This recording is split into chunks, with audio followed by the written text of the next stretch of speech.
I'm excited to have a chance to share some ideas with you today about the approach and contact, which most people would tell you inside the business format system may be the most important component inside our system, is the ability to make approaches and contact people successfully in our business. One of the great opportunities inside the system is to know that it's not necessarily talents that make the key people in our business successful. You know, talents are typically gifts. But skills are learned, and the business format system is a system full of skill sets. And today we're going to be breaking down for you what some of those skills are. These are things that I think you're capable of learning, and if you do learn them, I believe your likelihood of success increases dramatically. And so we're going to start today with a little bit of review. You know, we've talked briefly today about the prospect portion of our system, the top 25 system, and I think it's important to review that. You know, in our business, one of the things you need to know is there's an exchange principle that's in play, and that is that when you enter our system and you begin to run the business format system, you're going to be going out and getting trained in your market and having a great opportunity to learn about our concepts and products, our system, our strategies, etc. But one of the great things in place here is that although you'll exchange your market and a chance to have that done in your market, you in return, receive the opportunity to have that done in other folks' markets in your business. And so although you'll be trained in your market, you'll have the ability to go train people in their markets many, many times over again, potentially inside our system. And so that exchange principle in play allows you to have a perpetual opportunity for contacts and appointments as your business begins to expand and grow. And that's a key component in our system, is understanding the principle of exchange and the principle of how important it is to know how to get into someone's market, properly contact that market, and have some success. You know, if you look at someone's market and you make a top 25 list, one of the things I like to tell people as they enter our system is to say, listen, you started a business here, and I think it's unlike no other business that you might have started. Let's say you put $250,000 down to buy a restaurant. You're opening an Italian restaurant, and you've invested the money and the capital and your heart and soul in starting this business, and you're excited about it, and you know the grand opening of that restaurant is, let's say, 3 weeks away. Well, prior to that grand opening, you're going to have a pre-grand opening. You're going to have potential contacts and friends and associates, centers of influence, people that you respect, come down prior to you opening to the general public and come in and taste the food and look at the menu and have a sense of the ambiance and the service that you're going to provide there. And the reason you're doing that is, you know, there are multiple reasons. One is you really want their opinion. You want to know how they feel about it. Number two, you're going to want any suggestions they may have on how to improve things. Third, it's an opportunity for you to bounce ideas off of them and to discover whether there are any things inside that restaurant that need changing or excite them. You're also looking for potential customers down the road. Maybe they're going to leave there that night and say, hey, boy, I had dinner tonight at such a great restaurant. You ought to go check that out. And potentially they become a referral source for you.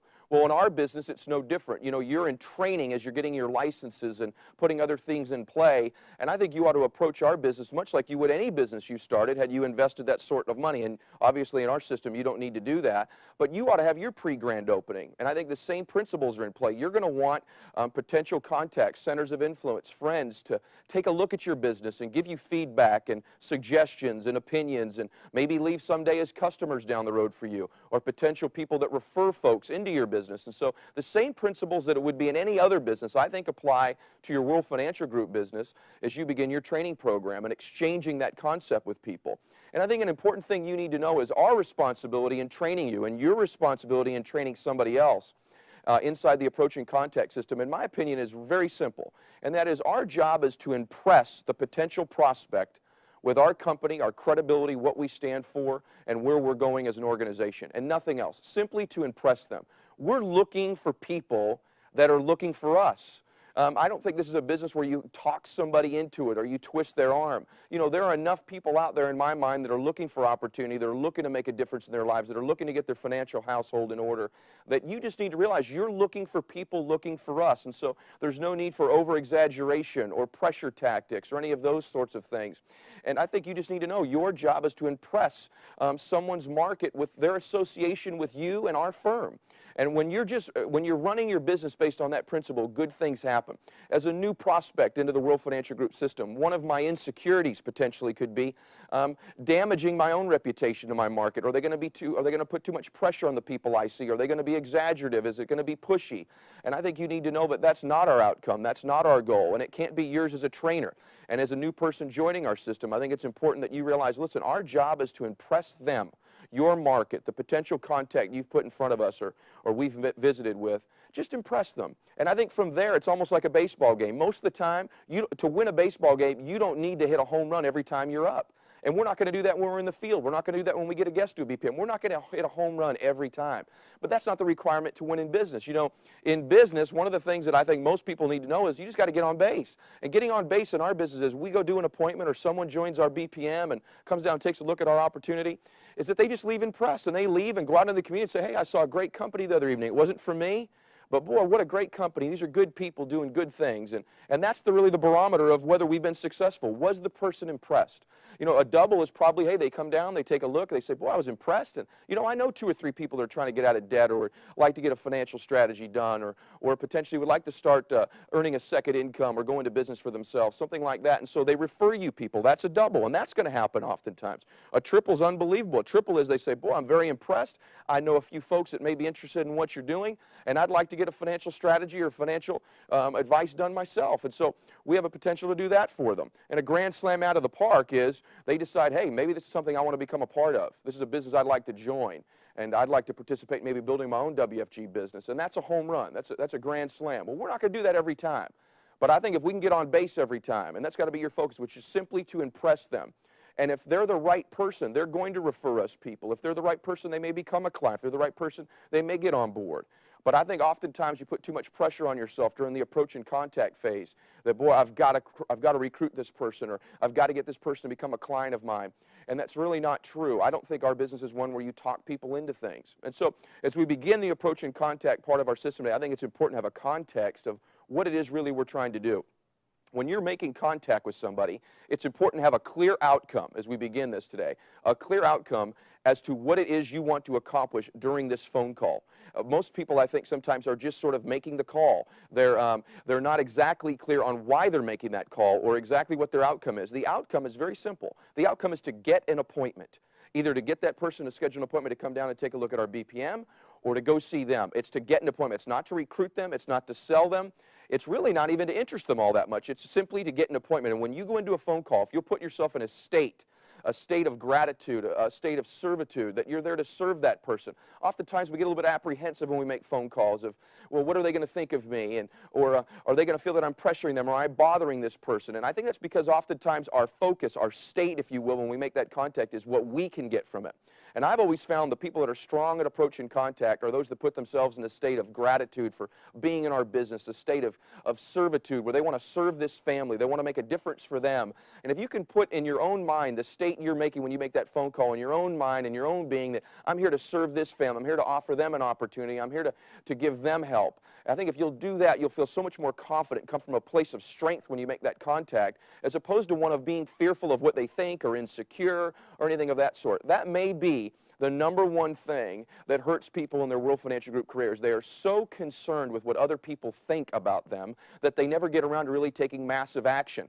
And one of the things I found with successful people in my life in any endeavor, whether it be business, sports, in family life, they're not all, you know, successful business people aren't all smart people. I know smart people that have won in business, and I know dumb people that have won in business.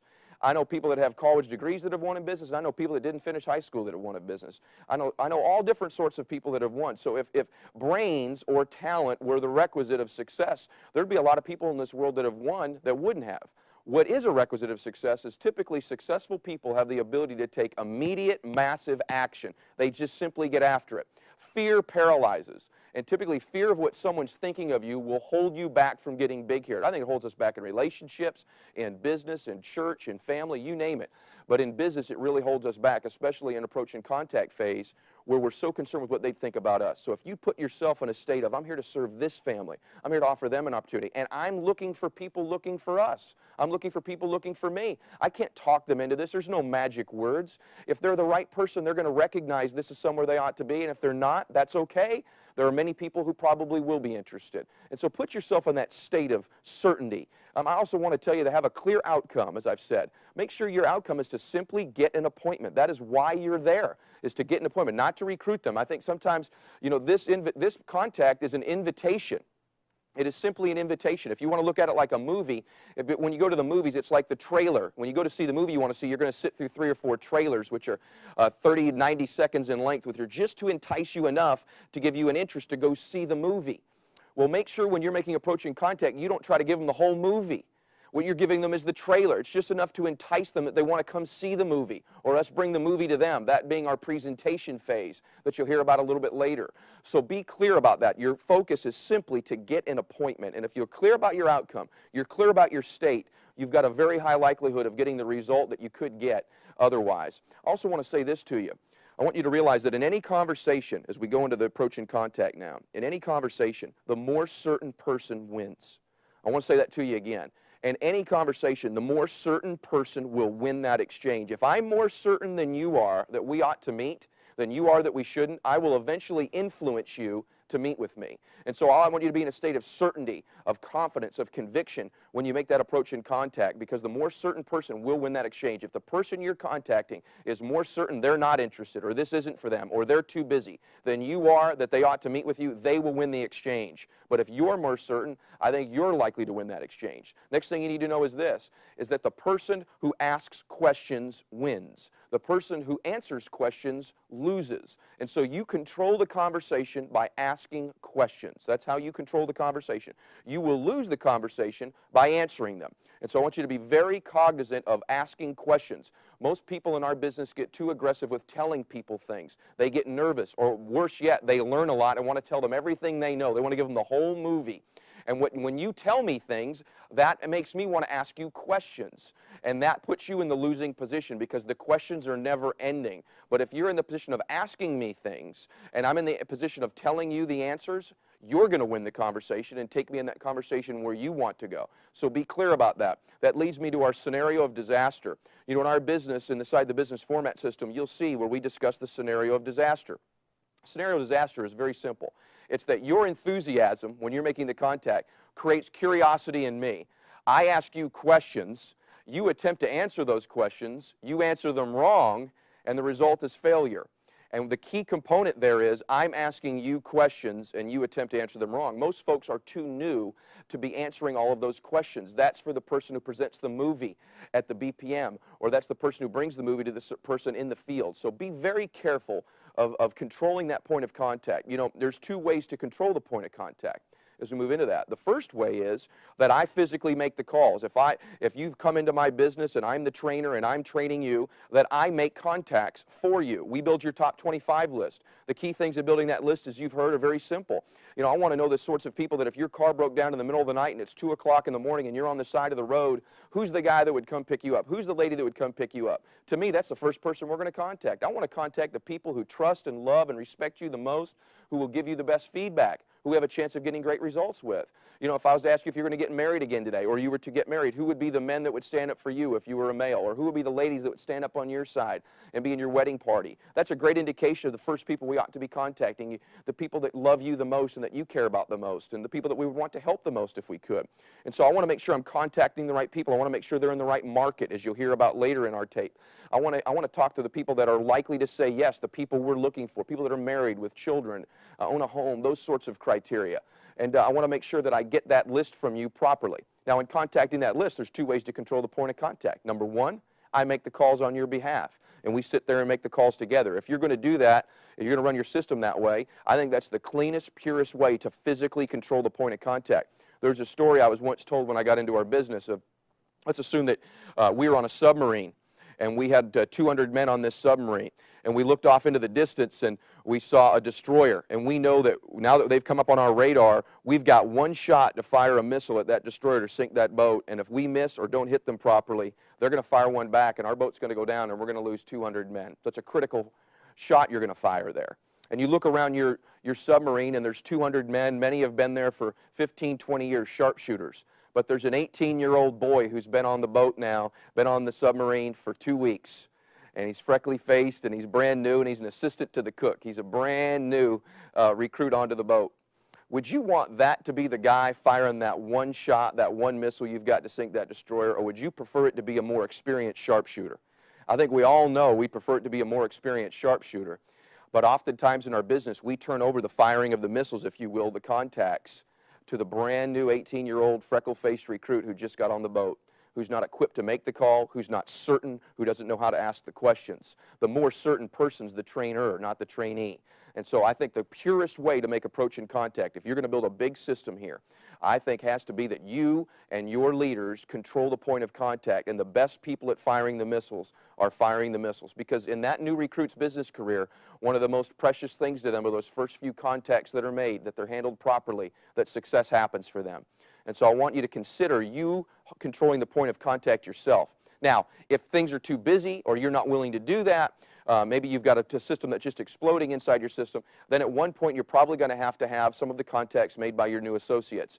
And in that regard, it's important to practice it before they fire the first real weapon. You've got to make sure you're role-playing with them and going back and forth. And I use the system of I say it, you say it. So I do it once as we're practicing, then you say it. I say it, you say it. I say it, you say it. And I critique you and compliment you and get it to where you're at least as somewhere near as competent as I would be if the contact were being made by me. And so make sure that you're role-playing contacts like this prior to just sending someone out into the world to fire these missiles aimlessly. The number one reason I think we probably lose people is that they're going out and making the approach and contact without being prepared, without being certain, without knowing the script, without knowing how to ask the questions.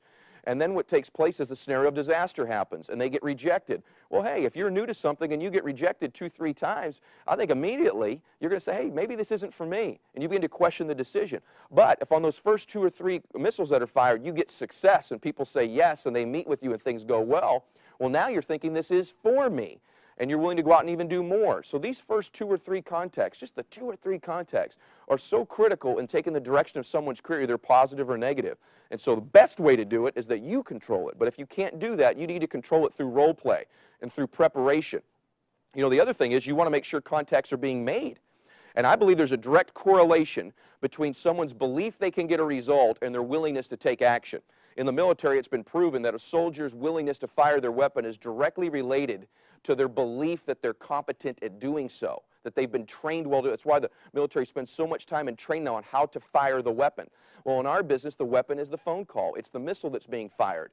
And so you've got to be great at training that person so they get to the point of believing that they can get a result. Because if they believe they can get a result, they're more likely to make the contact. But if they don't believe they can get a result, then you're trying to motivate or inspire or browbeat them into making contacts. Whereas if you could just get me to believe I can get a yes or I can get a competent result, I'm probably going to make the contact. If I believe what I'm doing is right, if I'm in a state of certainty, of serving people, of gratitude, and if I believe I know how to get a result, I'm willing to take action. I'm willing to fire my weapon. And so prepare me. Don't just send me out into the wilderness and hope I go win and somehow I strike it rich. I want to make sure that they're contacting the right person, that we've qualified their market, that they understand our job's just to impress the person, that we're not going to hit a home run every time, that we're not going to do that they need to approach it like they're opening that restaurant. But I want to prepare them with the words. This really, in large part, is a business of names and a business of words. And if you get good at getting names, extracting great top 25 lists, qualified people you're contacting, and if you're great at learning the words, I believe your likelihood of success is dramatically increased simply from those 2 components. The script I like to teach people to use, and I want to make sure that you know this, please make sure that you're using the approved scripts, approved company scripts that are inside the business format system. You must use approved company scripts inside the business format system. Also, make sure you're referring to our national do not call list, that you're contacting the appropriate people. Now, having said that, there's a variety of scripts, but conceptually, I like what I call the help me script. If I'm role-playing with a new recruit and they're going to be contacting their own market, I want it to be simple, clear, and concise. And I call it the help me script. And very simply put, if they were calling their market, they'd call and say, hey, Bob, you know, this is Ed, and there'd be some small talk there for a while, and at one point, they'd engage them in the conversation. And they'd say, listen, you know, and this is not an exactness. I want you to use the scripts, but I want you to have the concept in your mind. And when they say, hey, listen, you know, the reason I was calling was I need your help. I've run into a company I'm very excited about, and I'd like to run some things by you. I'd really like to get your opinion about what I'm doing. And I don't know whether you'd be interested or not, but you may know somebody who's interested. And I'm in training as well. It would be great training for me. I was hoping you'd be willing to help me. You'll help me, won't you? And finish with the question, won't you? And of course, if I'm contacting someone who would pick me up in the middle of the night at 2 o'clock in the morning if my car broke down, or someone that'd be in my wedding party, they're more than likely willing to help me. And of course, the person will say, well, sure, I'll help you. Well, what is it? We'll say, listen, I'd like to get in all those details when we get together, but you are willing to help me. When would be better for you? Would Monday night be better for you or Wednesday night? 6 or 8 o'clock, alternative choice questions that lead to a yes. All the questions I ask, I want to lead to a result I'm willing to tolerate. So I don't want to ask open-ended questions. And so very simple script. Hey, listen, I'm in training. I'd like to get your opinion, and I need your help. That's it. Very simple. And I think if you just remember those three concepts, I'm in training, I need your help, and I'd like your opinion. Any order you use them in, as long as you're asking questions, you control the point of contact. Don't make a big deal about it. Don't put on some big production. Remember, your outcome is simply to get an appointment. That's all your outcome is just to get an appointment. It's not to recruit them. It's not to sell them anything. In most cases, it's just to get the appointment. It's just to get them to come to a BPM and take a look at what we're doing and see the movie and judge for themselves whether it's for them.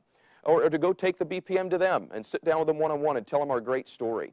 You know, the more and more you look at our system, I think the more you'll discover, I think it's a very simple system. It's a system full of skills, not talents. Talented people have won here, but I can tell you from my own experience, people that aren't gifted with tremendous talents have been successful here. But the reason I think they become successful, in large part, is their skill sets in running the business format system with precision.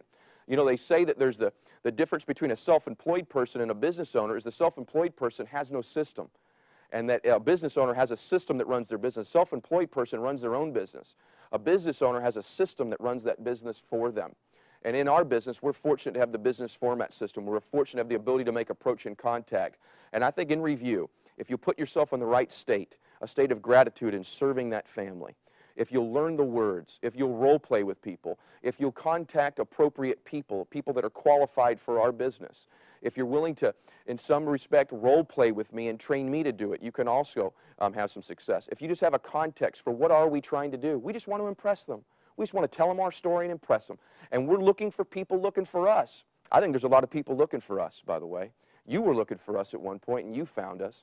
And so make sure as you start somebody's business, you realize the key thing inside the business format system is making precise, aggressive, early in the game, appropriate approach and contact, and make sure it's scripted, make sure people believe they can have value, make sure it's role played. And I'm looking forward to seeing you become even more successful inside our system.